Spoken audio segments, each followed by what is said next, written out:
Welcome to health file. ఈ రోజుల్లో మోకాళ్ళ నొప్పులు అనేవి ఏ వయసు వాళ్ళనైనా అంటే ఏజ్ లిమిట్ అనేది లేకుండా చిన్న వయసు వాళ్ళని పెద్ద వయసు వాళ్ళని బాగా వేధిస్తుంటాయి. అయితే ఫిజియోథెరపీ తీసుకోవడం లేకపోతే డాక్టర్ సలహా మేరకు కొన్ని రకాల మెడిసిన్స్ వాడడం, ఇంకా వాళ్ళంతట వాళ్ళే పెయిన్ కిల్లర్స్ వేసుకోవడం, ఇంకా తప్పదు అనుకుంటే సర్జరీ గురించి ఆలోచించడం జరుగుతుంటుంది. అయితే ఈ మధ్య చిన్న సూదితో పరిష్కారం ఉంటుందని వింటూ ఉన్నాం. మరి అసలు నిజంగానే అది సాధ్యమేనా? మరి ఆ ట్రీట్మెంట్స్లో ఎలాంటి అడ్వాన్సెస్ చోటు చేసుకునే, జిఎఫ్సి అంటే ఏంటి, ఆర్ఎఫ్ఏ అంటే ఏంటి, ఈ ట్రీట్మెంట్స్ ఫలితాలు ఎప్పుడు ఉంటాయి, ఎలా ఉంటాయి, అండ్ ఎప్పుడు సర్జరీ గురించి ఆలోచించాల్సి ఉంటుంది, సర్జరీ ప్రత్యామ్నాయమా ఈ సూది మందు అనేది, మరి దీంట్లో అసలు విషయాలు ఏంటి, ఈ వివరాలన్నీ అందించడానికి Helio Regenex advanced orthopaedic and pain management centre founder, director and orthopaedic surgeon doctor Karthik Telagareddy గారు మనతో ఉన్నారు. ఆయన అడిగి మరిన్ని విషయాలు తెలుసుకుందాం. నమస్తే అండి, వెల్కమ్ టు ది షో. చిన్న సూదితో పరిష్కారం, సర్జరీ అవసరమే లేదు, ఇలాంటి చాలా చోట్ల కనిపిస్తున్నాయండి. చాలా కన్ఫ్యూజన్కి కూడా గురి చేస్తున్నాయి. అసలు వీటి గురించి మీరు ఏమంటారు? మీరు అన్నట్టు ఈ మధ్య మనము పొద్దున లెగంగానే ఈ యూట్యూబ్లో చూసినా కానీ లేకపోతే ఈ టీవీలో చూసినా కానీ కింద ఒక అడ్వర్టైజ్మెంట్ నడుస్తూ ఉంటుంది. ఆ సర్జరీ లేకుండా చిన్న సూదితో ట్రీట్మెంట్ చేస్తామనేది ఎక్కువగా చూస్తున్నాం. ఇంతకు ముందంతా కూడా మనకి ఏంటంటే ఈ నీ రీప్లేస్మెంట్ సర్జరీ గురించి, ఈ సర్జరీస్ గురించి ఎక్కువగా చాలామంది డాక్టర్స్ వచ్చేసి చెప్పటము, దాని గురించి అవేర్నెస్ చాలామందికి అందరికీ బాగానే ఉంది. సర్జరీ చేయించుకోవాలి, మోకాలు చెప్పులు అరిగిపోతే సర్జరీ చేయించుకోవాలి. కానీ రీసెంట్గా ఫర్ ద పాస్ట్ 1 year కానీ అట్లాగా ఈ మధ్య చిన్న సూది చాలు, సర్జరీ అవసరం లేదని చెప్తున్నారు. సో దీనివల్ల ఏంటంటే చాలామంది పేషెంట్స్లో ఒక టైప్ ఆఫ్ కన్ఫ్యూజన్ ఉంది. అసలు ఏంటి సర్జరీ అని చాలా పెద్ద పెద్ద డాక్టర్లు పెద్ద పెద్ద హాస్పిటల్లో సర్జరీ అనే చెప్తున్నారు, మళ్ళీ వేరే డాక్టర్స్ ఎవరో వచ్చి సర్జరీ అవసరం లేదు చిన్న సూది చాలు అంటున్నారు అని ఒక కన్ఫ్యూజన్ అయితే చాలా మందిలో ఉంది. సో ఈ సర్జరీ ఎప్పుడు చేయించుకోవాలి, ఈ నాన్ సర్జికల్ ట్రీట్మెంట్స్ ఇది కొత్తగా వచ్చిన ఈ అత్యాధునిక ట్రీట్మెంట్ ఎప్పుడు చేయించుకోవాలనేది దాని గురించి అవేర్నెస్ క్రియేట్ చేయడం కోసం మనం ఈరోజు మాట్లాడుకుందాము. జనరల్గా ఏంటంటే ఎవరికైనా సరే మోకాళ్ళ నొప్పులు స్టార్ట్ అయితే జనరల్గా దగ్గరలో ఉన్న హాస్పిటల్కి వెళ్ళి చూపించుకుంటూ ఉంటారు. అంటే ఈ మోకాళ్ళ నొప్పులు అనేది వయసు రీత్యా అరుగుదల వల్ల జనరల్గా ఒక 50 సంవత్సరాలు దాటిన వాళ్ళు చూస్తూ ఉంటాం. దగ్గరలో ఉన్న హాస్పిటల్కి వెళ్ళినప్పుడు వాళ్ళు ఒక ఎక్స్రే లాంటివి తీసి అమ్మ ఇప్పుడిప్పుడే మోకాళ్ళు అరుగుతున్నాయని చెప్పి ఫిజియోథెరపీ చేయించుకోమంటాము, లేకపోతే కొన్ని పెయిన్ కిల్లర్స్ లాంటివి ఇచ్చి పంపించేస్తుంటారు. వాళ్ళు ఆ మందులు వాడినంతకాలము, ఆ ఫిజియోథెరపీ చేయించుకున్నంతకాలం నొప్పులు తగ్గుతాయి, మళ్ళీ యథావిధిగా మళ్ళీ నొప్పులు వచ్చేస్తూ ఉంటాయి. మళ్ళీ వేరే హాస్పిటల్కి వెళ్ళటం, వాళ్ళు కూడా అదే చెప్పటము, ఇట్లా హాస్పిటల్స్ తిరిగి ఫిజియోథెరపీ చేయించుకుంటారు. కొంతమంది హోమియోపతికి వెళ్తారు, ఆయుర్వేదంకి, ఆక్యుపెంచర్ అన్ని విధాలుగా చేసిన నొప్పులు తగ్గిపోయేసరికి ఇక మనకి వయసు అయిపోయింది, ఇంతకన్నా మనకి ఏమీ లేదు, ఇక ఈ నొప్పులు తగ్గవు అని చెప్పి వాళ్ళ లైఫ్లో అంటే లైఫ్ స్టైల్ మోడిఫై చేసుకుంటారనమాట. అంటే క్వాలిటీ ఆఫ్ లైఫ్ లీడ్ చేయకుండా వాళ్ళంతటా వాళ్ళు బయటకు వెళ్ళటం తగ్గించుకోవటం, ఇంట్లో వాళ్ళు వచ్చి అమ్మ మన సినిమాకి వెళ్దామంటే లేదురా నాకు మోకాళ్ళ నొప్పులు నువ్వు వెళ్ళరారా అని వాళ్ళు పంపించడం, లేదా షాపింగ్కి వెళ్ళటం మానేయటం, అట్లాంటిది లైఫ్ స్టైల్ మార్చుకుని వాళ్ళ లైఫ్ స్టైల్ కాంప్రమైజ్ చేసుకుని ఇంట్లోనే ఉండిపోవడం జరుగుతూ ఉంటుంది. అదేవిధంగా కొన్ని సంవత్సరాలు నడవగా ఏమవుతుందంటే అసలు ఇంట్లో నడవడానికి కూడా ఇబ్బంది పడే పరిస్థితికి వచ్చేస్తారు, బాత్రూమ్ కూడా వెళ్ళలేని పరిస్థితికి వస్తారు. ఆ సమయంలో అప్పుడు డాక్టర్ దగ్గరికి వెళ్తే అమ్మ ఎక్స్రే తీసి మోకాళ్ళంతా అరిగిపోయి ఇక ఆపరేషన్ చేయాలి అంటారు. సో ఆపరేషన్ అనేది ఎప్పుడైనా సరే లాస్ట్ స్టేజ్, ఈ ప్రాబ్లమే కాదు ఏ ప్రాబ్లం అయినా సరే end stage of the disease అంటాం. సర్జరీ అనేది ఎప్పుడైనా సరే ఇంకా అన్ని అవకాశాలు లేని ఇక లాస్ట్ స్టేజ్కి వచ్చేసిన తర్వాత ఆపరేషన్ సజెస్ట్ చేస్తాం. సో ఈ ఎర్లీగానే మనం డిటెక్ట్ చేసి ఎప్పుడైతే మోకాళ్ళ నొప్పులు స్టార్ట్ అవుతాయో ఆ సమయంలోనే కనుక మనము కరెక్ట్ వైద్యం కనుక కరెక్ట్ ట్రీట్మెంట్, రూట్ కాజ్ అంటే అసలు ఆ ప్రాబ్లం ఎందుకు వస్తుందని దాన్ని ఐడెంటిఫై చేసి ఆ రూట్ కాజ్ని కనుక మనం ట్రీట్ చేస్తే ఇది లాస్ట్ స్టేజ్ వరకు వెళ్ళదు కదా అనేది ఈ న్యూ కాన్సెప్ట్. గత 3 సంవత్సరాల నుంచి 4 సంవత్సరాల నుంచి అమెరికాలో కానీ యూకేలో కానీ స్టార్ట్ చేసింది కాన్సెప్టే. ఇనీషియల్ స్టేజ్లోనే మనం ఐడెంటిఫై చేసి దాన్ని అప్పుడే కనుక పర్ఫెక్ట్గా ట్రీట్ చేస్తే కనుక లాస్ట్ స్టేజ్ వరకు వెళ్ళదు, లాస్ట్ స్టేజ్కి వెళ్ళకపోతే మనం ఆపరేషన్ అవాయిడ్ చేయొచ్చు అనే కాన్సెప్ట్ తోటి ఇప్పుడు ఈ కొత్తగా వచ్చిన నాన్ సర్జికల్ ట్రీట్మెంట్. ఒకవేళ మా దగ్గరికి వచ్చిన పేషెంట్స్ని మా దగ్గర ఉన్న అడ్వాన్స్డ్ స్కాన్స్ యూస్ చేసి ఎర్లీగా కనుక ప్రాబ్లం డిటెక్ట్ చేసి దానికి అప్పుడే పర్ఫెక్ట్గా ట్రీట్మెంట్ చేసుకుంటే కనుక ఇది సర్జరీ వరకు వెళ్లకుండా మనం ఆపగలుగుతాం. ఒకవేళ మన దగ్గరికి వచ్చేటప్పటికే మొత్తం మోకాలంతా కూడా డ్యామేజ్ అయిపోయి కాలు వంకర అయిపోయి దగ్గరికి వచ్చేసి అసలు ఈవెన్ 100 మీటర్లు 50 మీటర్లు కూడా నడలేని పరిస్థితికి కనుక వస్తే కనుక డెఫినెట్గా మోకాలు చెప్పు మార్పిడి ఆపరేషన్ తప్ప వేరే మార్గం అయితే లేదండి. అంటే మీరు చిన్న వయసులోనే 10,000కి పైగా ట్రీట్మెంట్స్ అందించారని చెప్తున్నారు కదండి. అంటే ఏ ట్రీట్మెంట్స్ అందించారు, ఎలాంటివి? అంటే ఎక్కువ ఇలాంటివా, నాన్ సర్జికల్ కూడా ఉన్నాయా? ఇప్పుడు మన దగ్గరికి పేషెంట్స్ జనరల్గా రోజుకు ఒక 20 మంది 30 మంది వస్తే అంటే మన శాతంలో చూసుకుంటే కనుక 95% మందికి ఆపరేషన్ అవసరం ఉండదు. ఓన్లీ 5% మందికి ఆపరేషన్ ఉంటుంది. అంటే లాస్ట్ స్టేజ్లో వచ్చేవాళ్ళు ఓన్లీ 100లో 5 మాత్రమే ఉంటారు. 95% మందికి ఆపరేషన్ అవసరం ఉండదు. ఈ 95% మందికి ఏం చేస్తున్నారు, వేరే హాస్పిటల్స్లో కానీ వేరే డాక్టర్స్ కానీ ఇప్పటికీ కూడాను పేషెంట్స్ 2 నెలలు 3 నెలలు 2 సంవత్సరాలు 3 సంవత్సరాల నుంచి నొప్పితో బాధపడి 4-5 డాక్టర్లు చూపించుకుని మన దగ్గరికి వస్తూ ఉంటారు. ఎవరి దగ్గర చూసుకున్నా కానీ ఆ ప్రిస్క్రిప్షన్లో ఒక పెయిన్ కిల్లరు, ఒక కాల్షియం ట్యాబ్లెట్, లేకపోతే ఒక గుజ్జు ట్యాబ్లెట్లు అనేవి ఉంటాయి తప్ప దాని గురించి ఎందుకు ఆ ప్రాబ్లం వస్తుంది అనే దానికి ట్రీట్మెంట్ అయితే ఎవరు చేయట్లేదు. సో ఈ 95 మందిని చాలామంది నెగ్లెక్ట్ చేస్తున్నారు. అసలు వాళ్ళకి ట్రీట్మెంటే సరిగ్గా ఇవ్వట్లేదు. వాళ్ళు ఓన్లీ పెయిన్ కిల్లర్స్ తప్ప వేరే ట్రీట్మెంట్ ఇవ్వట్లేదు. మనము ఈ 95 మంది పేషెంట్స్, ఈ 90% పేషెంట్స్ని కూడా రూట్ కాజ్ ప్రాపర్గా ఐడెంటిఫై చేసి ఈ నాన్ సర్జికల్ ట్రీట్మెంట్. సో ఆబ్వియస్గా మనకి ఎక్కువ శాతం ఈ 90% మంది కనుక కూడా ఆపరేషన్ అవసరం లేదు కాబట్టి మనం ఎక్కువగా ఈ నాన్ సర్జికల్ ట్రీట్మెంట్ మీద కాన్సన్ట్రేట్ చేస్తాము. ఎవరికైతే ఆపరేషన్ అవసరమో జెన్యూన్గా వాళ్ళకి మటుకు మనం ఆపరేషన్ అయితే చేస్తాము. ఓకే, ఈ నాన్ సర్జికల్ ట్రీట్మెంట్స్లో కూడా కొన్ని రకాలు వింటుంటాయండి. మీ సెంటర్లో ఏ ట్రీట్మెంట్స్ అందుబాటులో ఉన్నాయంటారు? సో బేసిక్ కాన్సెప్ట్ ఏంటంటే మనము రూట్ కాజ్ను ఐడెంటిఫై చేయటం. సో మనం ఏం చేస్తామంటే ఫస్ట్ అందరూ ఎక్స్రే చేస్తారు. మనము ఇనిషియల్ స్టేజ్లో ఎక్స్రేలో అయితే ఏం కనిపించవండి. బాగా అరిగిపోయిన తర్వాత లాస్ట్ స్టేజ్లో ఎక్స్రేలో క్లియర్గా అరిగిపోవటము, కాలు వంకర అయిపోవటం అన్నీ కనిపిస్తాయి. కానీ ఫస్ట్ స్టేజెస్లో ఎర్లీ స్టేజెస్ అంటాం. మనం ఒక మోకాళ్ళ అరుగుదల అనేది 4 స్టేజ్లు అనుకుంటే కనుక మొదటి 3 స్టేజ్లో మనకి ఎక్స్రేలో కన్నా మన దగ్గర ఉన్న musculoskeletal scan, high density advanced musculoskeletal scan అంటాము. వాటిలో మనకి ఈ లోపల ఏ అయితే మనకి ప్రాబ్లమ్స్ ఉన్నాయో చిన్న చిన్న గుజ్జు దగ్గర నుంచి లిగమెంట్స్ దగ్గర నుంచి నీరు రావడం దగ్గర నుంచి ఈ ప్రాబ్లమ్స్ అన్ని కూడా మనం చాలా క్లియర్గా వాటిలో కనిపిస్తాయి అన్నమాట. సో ఆ ప్రాబ్లమ్స్ మనం స్కాన్ చేసి ఫస్ట్ మనం ఎర్లీగా ఐడెంటిఫై చేస్తాం.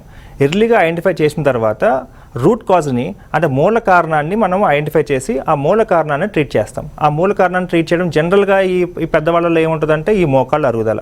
మేము మా స్కాన్ ద్వారా ఎంత మందం అరిగింది, ఎక్కడ ఎక్కువ అరిగింది, ఎక్కడ తక్కువ అరిగింది ఇలాంటివి మనం ఐడెంటిఫై చేసి ఎగ్జాక్ట్గా ఆ గుజ్జు మందం పెంచడం కోసం గ్రోత్ ఫ్యాక్టర్స్ అంటే రీజనరేటివ్ థెరపీ అంటాం. ఆ గ్రోత్ ఫ్యాక్టర్స్ని స్కాన్ చూసుకుంటే ఎగ్జాక్ట్గా ఎక్కడ ప్రాబ్లం ఉందో అక్కడ మనం పంపించడం జరుగుతుంది అనమాట.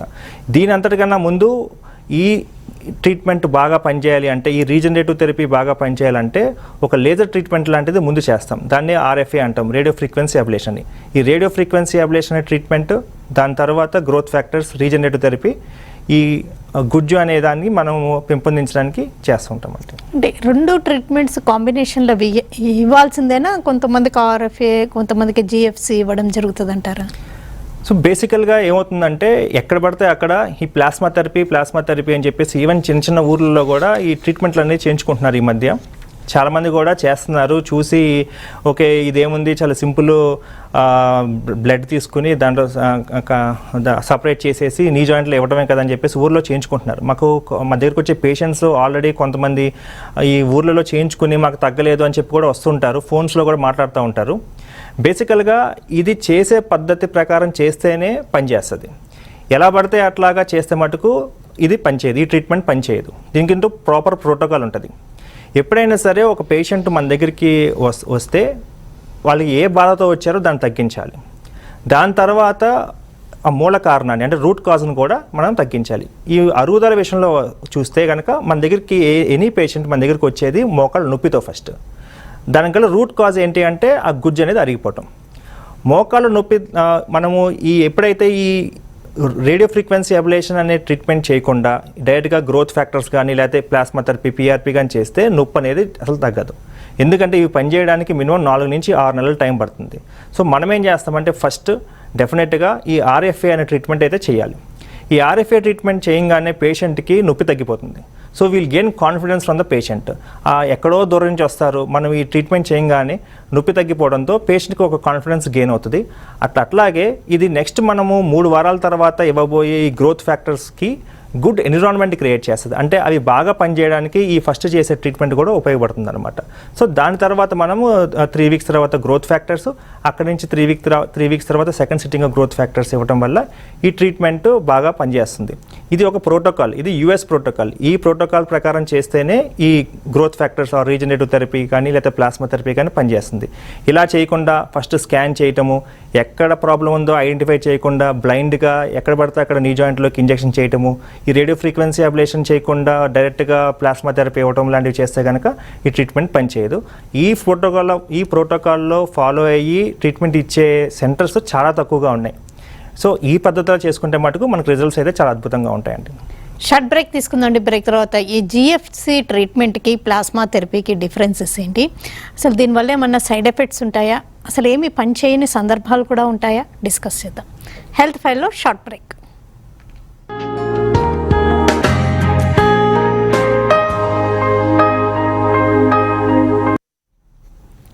Welcome back to health well.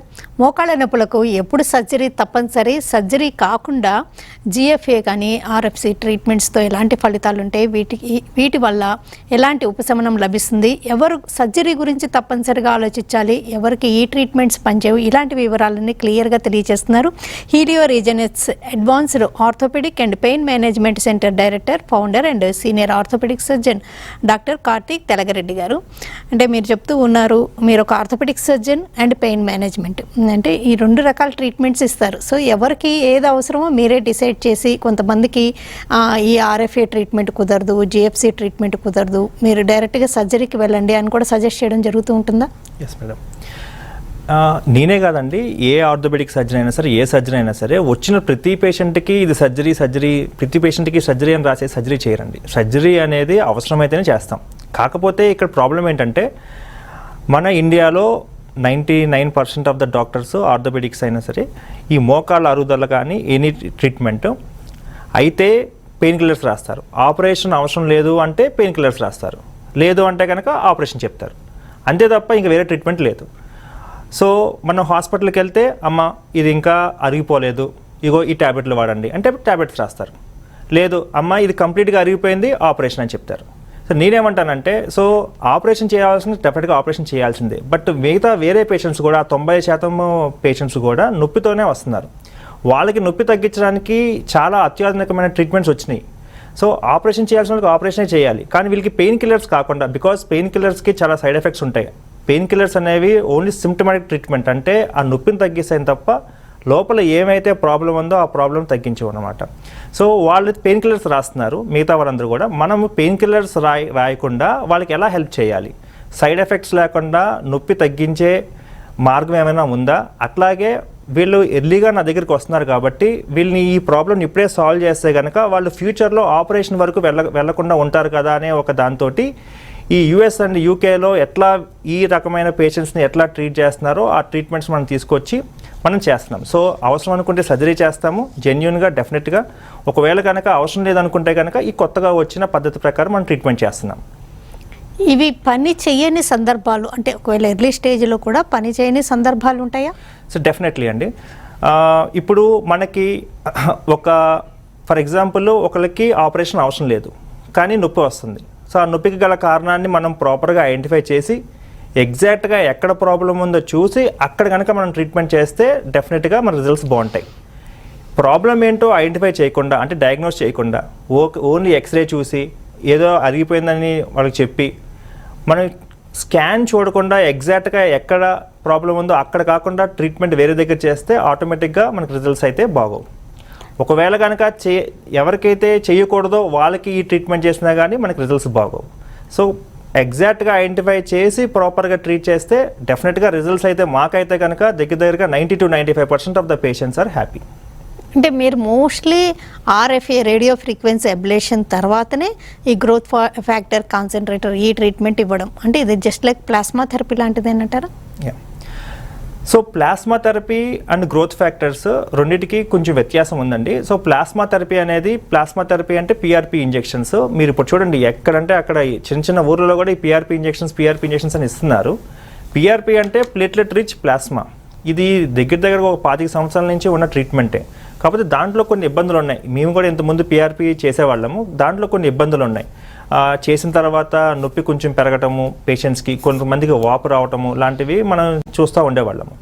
So growth factors అనేవి రిఫైన్డ్ ఫార్మ్ ఆఫ్ పిఆర్పి అని చెప్పచ్చు. ఫర్ ఎగ్జాంపుల్ ప్లాస్మా థెరపీలో యూజ్ చేసే పిఆర్పి కనుక క్రూడ్ ఆయిల్ అనుకుంటే మనం యూజ్ చేసే గ్రోత్ ఫ్యాక్టర్ కాన్సన్ట్రేట్ అనేవి ఏంటంటే పెట్రోల్ లాంటిది అనమాట, కొంచెం రిఫైన్డ్. సో దానివల్ల ఏంటంటే కాంప్లికేషన్స్ అనేవి దాంట్లో మనం చూసిన కొన్ని ఇబ్బందులు దీంట్లో తక్కువగా చూస్తాము. ఇంకోటి ఏంటంటే హైలీ కాన్సన్ట్రేటెడ్. మనకి పిఆర్పిలోనైనా సరే గ్రోత్ ఫ్యాక్టర్స్లో అయినా కావాల్సింది లాస్ట్కి గ్రోత్ ఫ్యాక్టర్సే. సో మనం ఇచ్చేది అచ్చంగా గ్రోత్ ఫ్యాక్టర్స్ ఇస్తాం కాబట్టి మనం ఇచ్చేదంతా కూడా చాలా హైలీ కాన్సన్ట్రేటెడ్ గ్రోత్ ఫ్యాక్టర్స్ కాబట్టి మనకి రిజల్ట్స్ అనేవి కొంచెం దానికన్నా చాలా బెటర్గా ఉంటాయండి. సైడ్ ఎఫెక్ట్స్ ఎప్పుడు ఉండవా? డెఫినెట్లీ సైడ్ ఎఫెక్ట్స్ ఉండవండి. మనము ల్యాబ్లో లేకపోతే ఎక్కడో ఫ్యాక్టరీలో తయారు చేసిన డ్రగ్స్ మనం ఏమీ అసలు ఇవ్వట్లేదు. అసలు ఈ కంప్లీట్ ట్రీట్మెంట్ ప్లాన్లో ఎక్కడ కూడా మనం అనేది మెడిసిన్స్ అనేవి యూజ్ చేయం, డ్రగ్స్ అనేవి యూజ్ చెయ్యం. ఫస్ట్ చేసే ఆర్ఎఫ్ఏలో కూడా మనము ఒక లేజర్ లాంటి దాన్ని మనము నీ జాయింట్ పైకి పంపిస్తూ ఉంటాం. ఒక సూది ద్వారా లోపలికి వెళ్ళి అక్కడి నుంచి ఒక మిషన్కి కనెక్ట్ చేస్తాం. దాని ద్వారా లేజర్ రేడియో ఫ్రీక్వెన్సీ వేవ్స్ లోపలికి వెళ్తే తప్ప అక్కడెక్కడ మనం డ్రగ్స్ అనేవి అయితే మందులు అనేది యూజ్ చేయం. అండ్ నెక్స్ట్ మనం చేసే ఈ గ్రోత్ ఫ్యాక్టర్ కాన్సన్ట్రేట్స్, ఈ గ్రోత్ ఫ్యాక్టర్ కాన్సన్ట్రేట్స్ కూడా ఎవరి బ్లడ్లోంచి వాళ్ళ బ్లడ్లోంచి మనం సపరేట్ చేస్తాం. అది మనం బయట తయారు చేసి బయట కొన్న డ్రగ్స్ కాదు. సో ఆబ్వియస్గా మన రక్తంలోంచి మన గ్రోత్ ఫ్యాక్టర్స్ సపరేట్ చేసి ఎగ్జాక్ట్గా ఎక్కడ ప్రాబ్లం ఉందో స్కాన్ చూసుకుంటే అక్కడ ఇస్తాం కాబట్టి 99.99% ఎటువంటి సైడ్ ఎఫెక్ట్స్ లేవు, ఇప్పుడు దాకా మేము చూడలేదండి. అయితే ఈ ట్రీట్మెంట్స్ చాలా తక్కువ ఖర్చులో కొంతమంది చేస్తే, కొంతమంది అసలు ఆల్మోస్ట్ సర్జరీ కంటే అబోవే ఛార్జ్ చేస్తున్నారండి.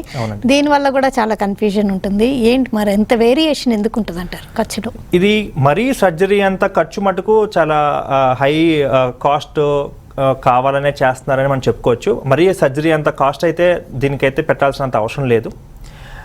అలా అని చెప్పేసి మరీ తక్కువగా కొంత ఊర్లో చేస్తూ ఉంటారు. బికాజ్ ఏంటంటే మనకి ఏదైనా ఒక ప్రోడక్ట్ ఏదైనా ఒక వస్తువు చూసుకుంటే ఏ వస్తువు అయినా సరే మన ఇండియాలో తక్కువ క్వాలిటీ దగ్గర నుంచి ఎక్కువ క్వాలిటీ ఉంటుంది ఏ వస్తువుకైనా సరే.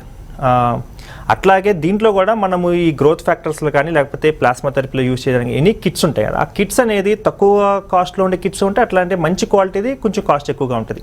మేబీ ఊర్లలో వాళ్ళు ఏంటంటే ఎక్కువగా చేయించుకునే వాళ్ళు కొంచెం వాళ్ళకి లేకపోతే కొంచెం పూర్ పేషెంట్స్ కానీ అట్లాంటి వచ్చినప్పుడు దాని గురించి ఏం చేస్తారంటే అక్కడ ఉన్న క్రౌడ్ ప్రకారం వల్ల వాళ్ళకి హై క్వాలిటీ కిట్స్ కాకుండా కొంచెం లో క్వాలిటీ కిట్స్ యూజ్ చేస్తే ఆ విధంగా ఖర్చు తక్కువ అవుతుంది. మనము ఏం చేసినా కానీ ఫస్ట్ స్కాన్ చేయటము, ఆ స్కాన్ ద్వారా చేయటము అంటే మస్క్రోస్కెలిటల్ గైడెడ్ చేస్తాం కాబట్టి ఎక్విప్మెంట్ అంతా యూజ్ చేసి అడ్వాన్స్డ్ టెక్నాలజీతో చేస్తాం కాబట్టి and high quality kits use చేస్తాం కాబట్టి వెన్ కంపేర్ టు ఆ ఊర్లతో పోల్చుకుంటే కనుక మనము ప్రైస్ అయితే కొంచెం ఎక్కువగానే ఉంటుంది. బట్ సర్జరీ ఎంత కాస్ట్ అయితే ఎవరైతే తీసుకుంటున్నారో అంత తీసుకోవాల్సిన అవసరం అయితే డెఫినెట్గా లేదండి. ఇలాంటి ట్రీట్మెంట్స్ తర్వాత ఫలితాలు బాగుండాలంటే వాళ్ళ పేషెంట్స్ ఎలాంటి కేర్ తీసుకుంటే బెటర్ అంటారు? సో ఇప్పుడు మనం చేస్తున్న ట్రీట్మెంట్లో ఈ గుజ్జు అనేది మనము ఈ ఇంజెక్షన్స్ చేసిన తర్వాత మెల్లమెల్లగా గుజ్జు అనేది ఫామ్ అవటం స్టార్ట్ అవుతుంది. సో ఎప్పుడైతే ఈ ప్రక్రియ జనరల్గా 4 to 6 months టైం పడుతుంది. 4 నెలల నుంచి 6 నెలల టైంలో ఇదంతా కూడా జరుగుతూ ఉంటుంది.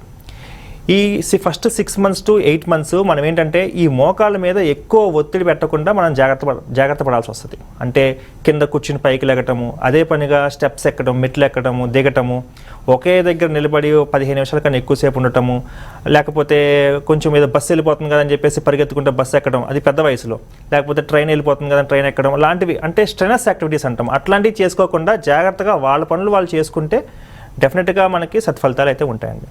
ఈ ట్రీట్మెంట్ తర్వాత ఇంకా కంటిన్యూస్గా మెడిసిన్స్ వాడాల్సి ఉంటుందా?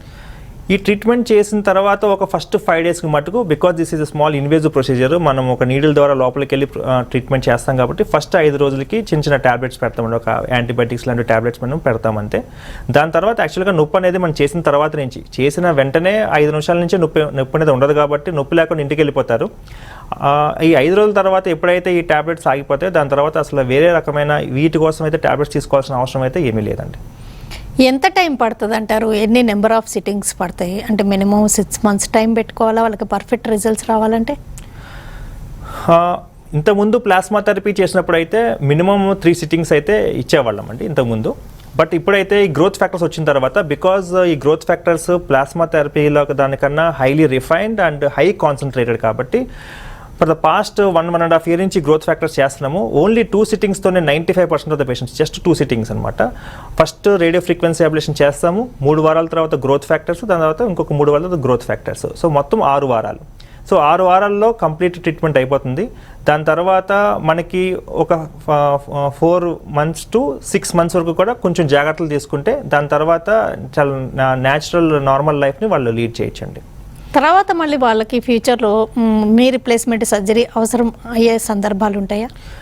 యాక్చువల్గా ఈ ప్రాపర్ ప్రోటోకాల్ తోటి, అంటే ఫస్ట్ ఆర్ఎఫ్ఏ చేయడం, తర్వాత గ్రోత్ ఫ్యాక్టర్స్ ఇవ్వడం లాంటి ఈ ప్రాపర్ ప్రోటోకాల్తో ట్రీట్మెంట్ చేయడం for the past only 3 years నుంచి. అంతకుముందు ఎవరు ఈ ప్రోటోకాల్లో ట్రీట్మెంట్ అయితే చేసిన వాళ్ళు ప్రపంచంలో ఎక్కడ లేరు. యూఎస్లో కానీ యూకేలో కానీ ఈ ట్రీట్మెంట్ చేస్తుంది for the past 3 years.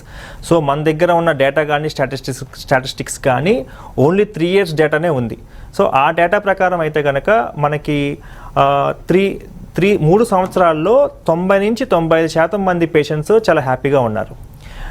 So ఈ 3 సంవత్సరాల కన్నా ఎక్కువ వస్తుందా, 5 సంవత్సరాలు వస్తుందా, 10 సంవత్సరాలు వస్తుందా అని చెప్పేసి మనం తెలియడానికి చేసిన వాళ్ళు కానీ చేయించుకున్న వాళ్ళు ఎవరు లేరు. 3 సంవత్సరాల నుంచి మటుకైతే మటుకు 90% నుంచి, అంటే 100లో 90 నుంచి 95 మంది మటుకు చాలా హ్యాపీగా ఉన్నారు ఈ రిజల్ట్స్ ద్వారా. ఇలాంటి నాన్ సర్జికల్ ట్రీట్మెంట్స్ ఏ ఏజ్ గ్రూప్కి బాగా ఐడియల్ అంటారు? బేసికల్గా ఈ పెద్దవాళ్ళల్లో వచ్చేసి నాన్ సర్జికల్, పెద్దవాళ్ళలో వచ్చే ప్రాబ్లం అయితే మనకి జనరల్గా ఈ మోకాళ్ళ అరుగుదల వల్ల ఈ నాన్ సర్జికల్ ట్రీట్మెంట్ ఇస్తుంటాం. అట్లాగే యంగ్ పేషెంట్స్ ఉంటారు 20s 30sలో ఉన్న వాళ్ళకి ఏమవుతాయంటే స్పోర్ట్స్ ఇంజరీస్ అవుతాయి. స్పోర్ట్స్ ఇంజరీస్ అంటే ఈ గుజ్జు ఎరగటము, గుజ్జు డ్యామేజ్ అవటం కన్నా ఈ knee joint, around knee joint ఉన్న లిగమెంట్స్ డ్యామేజ్ అవటం కానీ, లేకపోతే షోల్డర్లో, లేకపోతే ఎల్బో జాయింట్లు, లేకపోతే యాంకిల్ జాయింట్ చుట్టూతా ఉన్న కండరాలు కానీ లోపల ఉన్న లిగమెంట్స్ డ్యామేజ్ అవుతూ ఉంటాయి. ఈ డ్యామేజ్ అయినప్పుడు ఇనీషియల్గా మొత్తం కంప్లీట్గా కట్ అయిపోవడం అంటది ఉండదు. ఏదో చిన్నగా చిట్లటమో లేదా చిన్నగా చిరుగు ఎత్తుతో స్టార్ట్ అవుతుంది. మళ్ళీ అగైన్ దీన్ని ఏం చేస్తారంటే ఊర్లలో ప్రాపర్గా ఐడెంటిఫై చేయకుండా, ప్రాపర్గా ట్రీట్ చేయకుండా రెస్ట్ ఇవ్వటము, మళ్ళీ కొన్ని ట్యాబ్లెట్స్ వేసుకోవడం లాంటివి చేస్తారు. అవి ఏంటంటే నొప్పి తగ్గదు. అదేవిధంగా ఆ నొప్పితోటే గేమ్స్ ఆడటం లాంటి చేయడం వల్ల ఏమవుతుందంటే ఆ చిరుగు అనేది పెద్దదయ్యి కంప్లీట్గా కట్ అయిపోయి ఆపరేషన్కి వెళ్తారు. సో మనం ఏం చేస్తామంటే, సో ఆ చిరుగుని ఇనీషియల్గానే ఐడెంటిఫై చేసి స్కాన్ చూసుకుంటా ఎగ్జాక్ట్గా ఎక్కడైతే అది కట్ అయిందో అక్కడికి ఈ గ్రోత్ ఫ్యాక్టర్స్ పంపిస్తాం. ఈ గ్రోత్ ఫ్యాక్టర్స్ అంటే ఇతర హీలింగ్ సెల్స్. సో ఆ హీలింగ్ సెల్స్ ఏం చేస్తాయంటే ఆ చిరుగుని అది పెద్దదవ్వకుండా ముందే అది హీలింగ్ చేసేస్తాయి. సో ఎప్పుడైతే హీల్ అయిపోతుందో ఆటోమేటిక్గా నొప్పి తగ్గిపోవడంతో పాటు అగైన్ మనం ఒక సర్జరీని అవాయిడ్ చేయొచ్చు. సో యంగ్ జనరేషన్ పేషెంట్స్కి మనం గ్రోత్ ఫ్యాక్టర్స్ యూస్ చేసేది స్పోర్ట్స్ ఇంజరీస్కి, దెబ్బలు తగలటం వల్ల దానివల్ల అక్కడ యూస్ చేస్తాము. సో ఓల్డ్ పేషెంట్స్కి అయితే కనుక ఎక్కువ ఈ అరుగుదల వల్ల దానివల్ల నొప్పికి గల కారణాన్ని ట్రీట్ చేయడానికి చేస్తుంటాం. సో బోత్ గ్రూప్స్లో వాళ్ళకి చేస్తాము, అలాగే ఓల్డ్ పీపుల్ కూడా ఈ గ్రోత్ ఫ్యాక్టర్స్ అనేవి చేస్తుంటాము. ఓకేనండి డాక్టర్ కార్తిక్ గారు, థ్యాంక్స్ అలాట్ అండి. ఎర్లీ స్టేజెస్ ఆఫ్ ఆర్థరైటిస్ కానీ నీ ప్రాబ్లమ్స్, మోకిళ్ళ నొప్పులకైతే ఇంకా డాక్టర్ సజెషన్ మేరకు ఫిజియోథెరపీ, అవసరమైతే అప్పుడప్పుడు మెడిసిన్స్ వాడడం, పెయిన్ కిల్లర్స్ వెరీ రేర్గా వాడడం అంతవరకు ఓకే. తర్వాత మరీ సమస్య తీవ్రంగా ఉంది, పెయిన్ కిల్లర్స్ ఎక్కువగా వాడుతున్నారు, ఇంకా మెట్లెక్కలేకపోతున్నారు, నడవలేకపోతున్నారంటే సర్జరీ గురించి ఆలోచించడం తప్పనిసరి. అయితే ఈ మధ్య టైంలో అంటే స్టేజ్ 1, స్టేజ్ 2 ఆ స్టేజ్లో మరి ఏం చేయాలి? అలాంటప్పుడే ఈ ఆర్ఎఫ్ఏ ట్రీట్మెంట్ కానీ, జిఎఫ్సి ట్రీట్మెంట్స్, ఈ రేడియో ఫ్రీక్వెన్సీ అబ్లేషన్ తర్వాత గ్రోత్ ఫ్యాక్టర్ కాన్సన్ట్రేటర్ అంటే పిఆర్పి ట్రీట్మెంట్లోనే ఇంకా అడ్వాన్స్డ్ ట్రీట్మెంట్ ఇవ్వడం ద్వారా వాళ్ళకి చాలా రిలీఫ్ రావడమే కాకుండా డే టు డే వర్క్స్ అన్ని నార్మల్గా చేసుకోగలుగుతారని, 2-3 సిట్టింగ్స్లోనే నార్మల్ లైఫ్ లీడ్ చేయగలరని డాక్టర్ కార్తిక్ గారు Helio Regenex advanced orthopaedic and pain management centre నుంచి తెలియజేశారు. ఇది వాళ్ళ health file. Keep watching TV5.